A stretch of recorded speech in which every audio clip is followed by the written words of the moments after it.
Right, I'm recording. I've just walked along from Stonehenge coming back from Amesbury, and I just saw two people went over the fence. They wanted access to the stone circle, and the security guard ejected them, and they jumped back over the barbed wire fence and not escorted to the exit over there.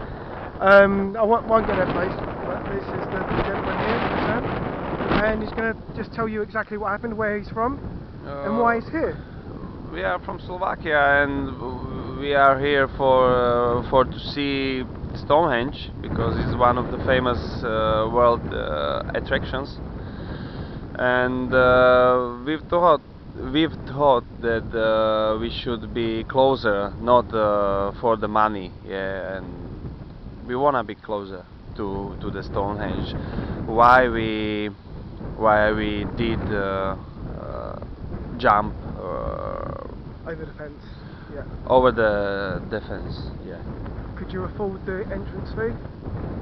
Could you afford the money for the entrance fee, or is it too much? Or in principle? We haven't got a problem with the money, but today is closed because today is closed for the people from outside. Right. There was any special group which pay for the private access too much money, so the security guide told that we can't go closer today to the Stonehenge. I don't know why. It's right, stupid okay. for me because Okay. I think that should be for everybody. Yeah, yeah. Okay. It's a testimony. Thank you, sir. Okay. Welcome to England. Yeah, okay. Take care.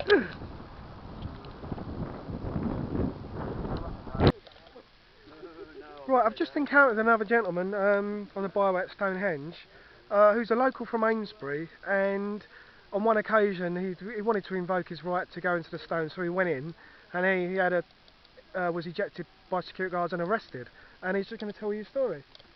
Well, we've all turned up to do a protest at Stonehenge. There was meant to be more of us, but there was about 14. I didn't actually go in because I was too tired. Into the stone circle itself, but you went into the grounds. Into the grounds, and the stone circle itself. A few went in there with fire sticks and doing juggling, and by the time we got out, the police were here, and they've dragged us out, and they've arrested us, and they've taken us to Melksham Police Station for 18 hours. They detained you for 18 hours? 18 hours with no charge whatsoever. When did they, whereabouts did they arrest you? Inside the grounds? It was or out on the byway? Out on the byway. Out on the byway. It was on the byway we were arrested, yeah. And what did they say they arrested you for? Damage to the monument. And you never went near the monument on that occasion? I never went actually anywhere near it. There's no evidence of you going in? No evidence. They just took you away? Yeah, cuffed us, put us in cells, and locked us up like criminals. And you're a local from Amesbury? And I am a local from Amesbury. And you've actually kept the paperwork they give you? The paperwork, yeah. And we've got it just here. You just put it up, and it says notification of no further action, NFA, 18th of May 2016. I refer to the offences to which you were recently arrested, 18th of the 5th 2016, 1:48, it's AM I guess. Yeah. Yeah, the details of which are offence destroy or damage an ancient protected monument, that you weren't anywhere near that. But what I'm interested in, it wasn't for trespass. No mention trespass at all. No mention of trespass, no mention of anything else. And the only thing you could have done was trespass, really. That's right, yeah. Yeah. Yeah. Right. Oh, that's interesting. You know, and well, it just beggars belief that you get treated like that for something that was it's given to us. Yeah. It's given to us, the people. And you especially from the people of Amesbury, and you're a local of Amesbury, right? Absolutely. And this is really strange. Another lady has come along. Not making this up. Excuse me, ma'am. Would you like to? You're another local from Amesbury, and you've just got you just told me you've just got your free pass. Yes. To go into Stonehenge. Can you explain that? Yeah, you. Free pass. Yeah. What do you want me to explain? How to do so? How you went about getting that, and why you're entitled to it? Right. I'm entitled to it because I am a local. Yeah. I understand that there's a website that actually gives a list of all the villages where people are entitled to it. Simply go into Amesbury Library with proof of your residency and a photo ID, and you are given your locals pass to be able to enter So Stonehenge. you've got free access, and you said as well that being a local, you've got free access to Stonehenge under their terms and regulations, but you wanted to do nighttime photography? Yeah, I have just asked them about being able to go in after dark for nighttime photography, and nobody up here seemed to know, so that might be something that I will contact English Heritage and ask them about, because if we have free access to Stonehenge, and Stonehenge does belong to the people, then we should be able to have that access 24 hours a day. It should not just be daylight hours. Yeah, I agree. And the other point I see from this as well is the fact if local people are given this provision of free access, freedom of access, Stonehenge officially was given to the nation by the former landowners. So really and truly, everyone in this nation should have that same freedom, I would have thought. I absolutely agree. Perhaps not everyone in the nation, but maybe everyone that has British citizenship. Well, I'd say that's with the nation for me. If you are. Yeah, it's just so I think everybody. I agree. A passport holder. Because no, it was not even necessarily a passport. If you have proof of British citizenship, then I believe that you should actually be able to have free access, not just to Stonehenge, but I think to any of our sites that are.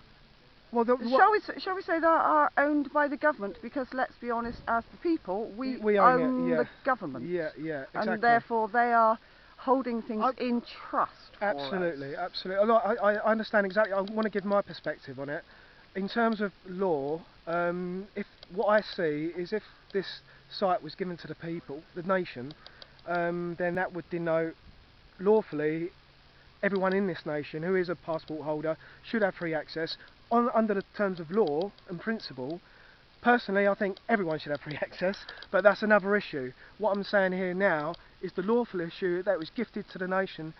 They are giving local people freedom of access, but they're not giving it to our entire nation. And that's the point I want to make, and you'll make your point. I totally agree with you. I absolutely agree that that should be the case. I just want to clarify that, you know. So I totally agree that that should be the case. So I did raise this with one of the English Heritage people at the Visitor Centre one day, and I was told that Stonehenge had always been a paying site because it used to be under donation from about 1901. Donation? I've not heard that. I used to visit Stonehenge as a child with my family, and I don't ever recall there being any kind of donation box. So that could have been misinformation or misinterpretation. That may come under the heading of BS. I don't know. Well, who knows? Who knows? Who knows? But if you're saying that they said that, then it's totally possible, and I don't recall that, and I can not see that anywhere. And in any case, donation is not a compulsory charge. Absolutely, yeah. But if people want to, that's lovely. People who donate to National Trust and English Heritage all the time. Absolutely. Because people care about their country and their land. I personally do not believe it should be a paying site, compulsory paying site, in the way that it is, and only free access for locals. Right. It should be free access for the nation. For the nation. I totally agree. That's what I see lawfully. Anyway, lots of love.